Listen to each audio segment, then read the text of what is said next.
Trump is in office for the next 4 years. Now, I'm not one of those guys that's gonna say something outlandish like, hey, Trump is gonna bring back slavery.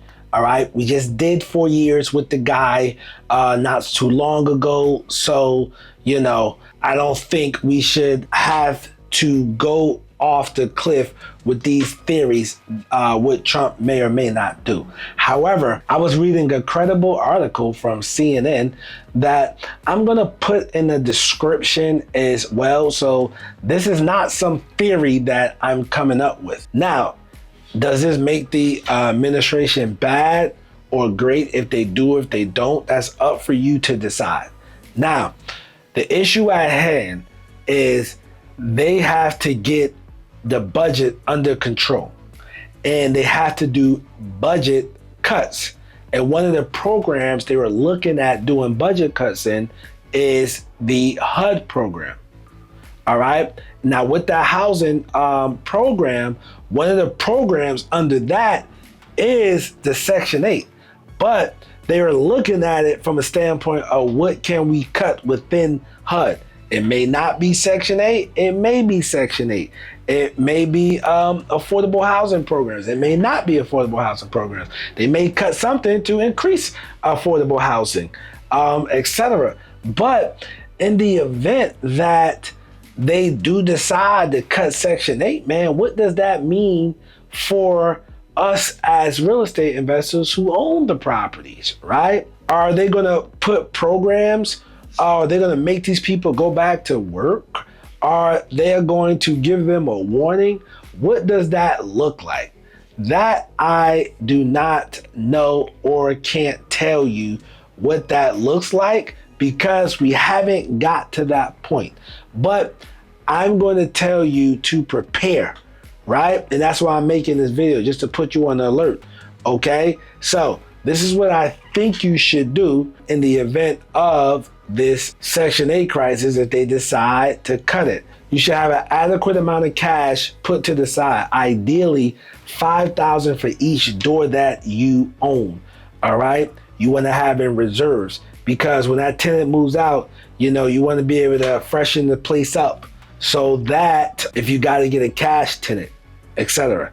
Now, if you're in a market whereas your strategy is buying Section 8 because Section 8 pays more than traditional rent and you buy based off Section 8 numbers, well, you might need to change your strategy, man.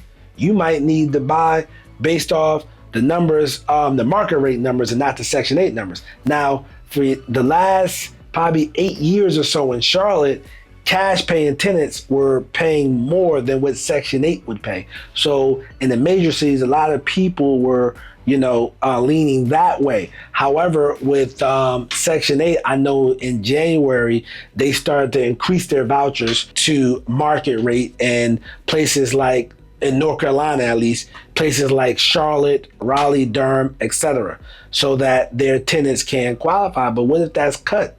All right. So you need to have your reserves up to see how they're going to finesse that one. Now, chances are they're probably not going to cut Section 8 housing, but they may come into a situation where they may have to limit it.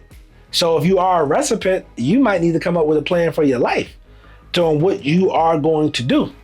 Me, I am an owner, so therefore I gotta know, all right, I gotta have X amount of money saved in the event that this person is not gonna go out and work or get in a position to afford rent.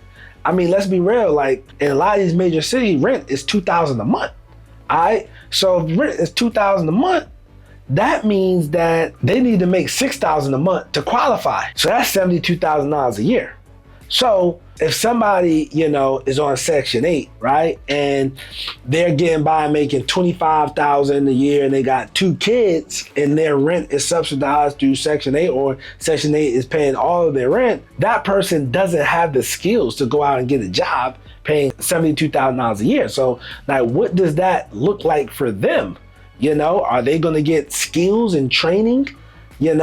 So this could potentially be good for the country by putting them to work and making them go back out in the work field, or this can be terrible. Just depends how you look at it, man. But check it out, man. What I'm gonna do, man, I'm gonna just put the article in the description. Like, what's your thoughts? Do you think Trump is gonna cut Section 8? And how does that look for the country? You know, not everybody's privileged to have rental properties. You know, some people are literally just living paycheck to paycheck, doing the best that they can do. That's real out here. And trying to push somebody out there to go in the market, you know, to make $72,000 a year so they can afford a place to rent, that may be tough. But comment your thoughts below. And I'm gonna put the article in the description if that's what if you want to read that to get some insight. And yeah, let's talk about it. I'm Nasser, AKA the real estate guru. I'm not a guru, I'm a guru because I actually do this business. Now, watch this video next to me on why you should own property. Peace.